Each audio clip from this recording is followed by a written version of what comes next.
Ini adalah visual terkini saudara prosesi pemakaman korban meninggal dunia dari kecelakaan bus SMK Lingga Kencana.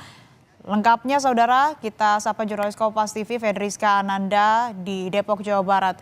Rizka, bisa Anda jelaskan prosesi pemakaman yang berlangsung saat ini? Ya, selamat siang Asri dan juga saudara. Saat ini 2 dari 10 korban yang meninggal sudah dimakamkan. Tadi yang sudah pertama kali dimakamkan ini adalah atas nama Suprayogi, dan tepat di sebelah makamnya ini adalah makam dari saudari Intan Fauzia.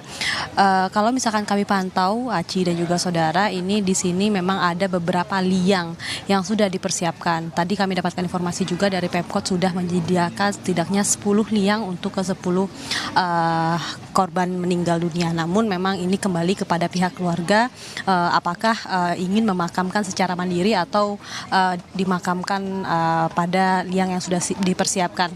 Berdasarkan informasi yang kami pantau juga tadi Asri dan juga saudara, sepanjang perjalanan kami tadi dari sekolah kemudian ke RSUD dan juga hingga saat ini ke TPU Parung Bingung ini, memang sepanjang jalan maksud kami ya, ini terkibar bendera kuning begitu. Memang dari ke-10 korban ini memang tinggal berdekatan ataupun bertetangga begitu ya, dan kemudian memang tampaknya dari masyarakat di sekitar Sawangan Depok ini meskipun tidak mengenal begitu ke-10 korban ini, namun tampaknya warga sekitar ini juga berempati, juga merasakan duka yang dirasakan oleh keluarga.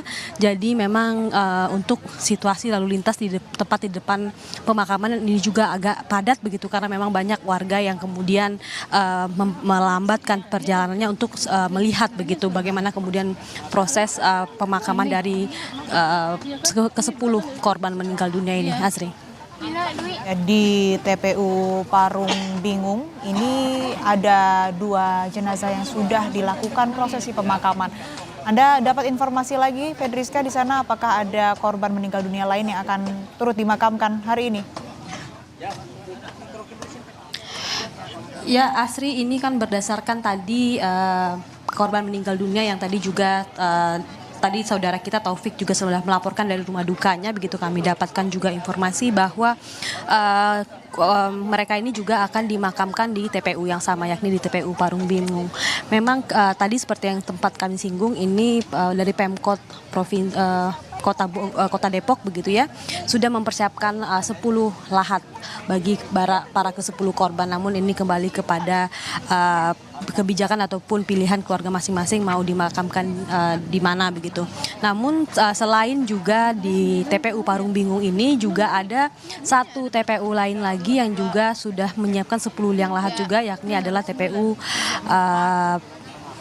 Pasir Putih, kalau tadi saya tidak salah mendengar begitu ya.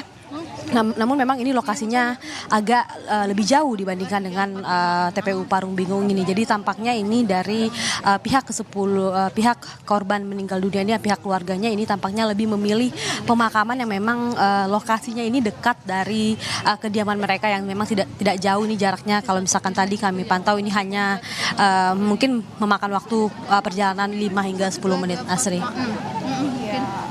Disiapkan begitu lahan di TPU Parung Bingung, tapi juga dari Pemkot ini ada di TPU Pasir Putih. Namun kembali ke pihak keluarga memilih untuk dimakamkan di mana. Lalu Fedriska, Anda apakah mendapat informasi usai prosesi pemakaman, apakah akan ada takziah atau prosesi pendoaan bagi para korban meninggal dunia ini? Ya Asri, kalau misalkan untuk informasi tersebut kami belum mendapatkan informasinya begitu, karena memang dari pihak keluarga juga tampaknya belum bisa diwawancara begitu. Tadi juga saya sempat melihat ayah dari Intan Fauzia ini mengantarkan putrinya untuk terakhir kalinya ke liang lahat. Ini tampaknya belum bisa diwawancara begitu ya. Tampak ayahnya sangat sedih dan terpukul kehilangan putri tercinta.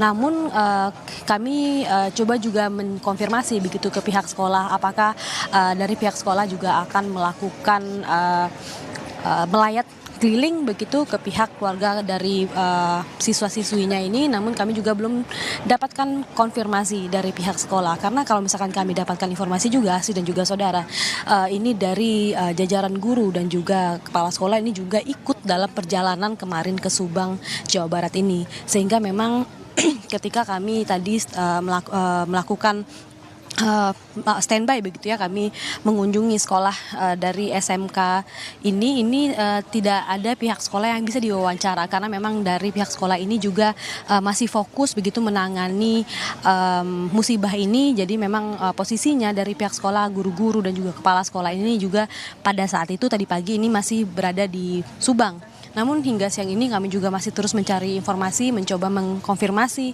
kepada pihak sekolah, tapi tampaknya kami belum bisa begitu memberikan informasi yang banyak mengenai dari sekolah ini akan melakukan apa setelah ini, apakah akan kemudian melakukan kunjungan ke masing-masing korban yang meninggal, keluarga korban yang meninggal dunia ini.